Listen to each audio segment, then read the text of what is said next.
Cana, what about you? What was your growing up like? Early faith Yeah, journey? yeah. So I grew up in a Christian home with very committed, believing parents. Pretty much from the womb was hearing the gospel and being taken to church. In fact, I just thought of this right now, but the woman who had us in the nursery when we were kids, I still get birthday cards from her Oh, all that's these years awesome. later. And now Gary's added to her list, of course, as well.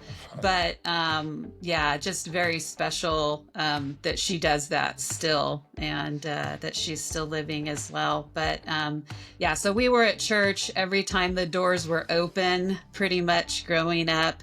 I had a good biblical background in church, but I would say it probably was a little bit more legalistic, and so I've had to learn and grow out of that. You can ask Gary about that. He reminds me sometimes I'm living out of my legalism versus out of my freedom.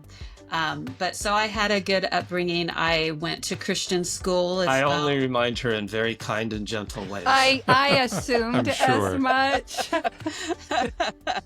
um, but The yeah, verse that came to my mind was, "Do not submit, therefore, to the yoke of slavery." Right? Like, That's right. yeah, but had good biblical teaching in Christian school throughout eighth grade as well. I remember making a personal commitment to faith at around 5 years old. But of course, as a young 5 year old, what do you really know and right, understand at right. that point? But I do have that recollection of that. But I would say that my faith, of course, grew over time, and it really became my own when I moved away after high school from my parents' home and was starting my adult life at that point. And then, I had the choice to go to church or not, to get involved with other believers or not.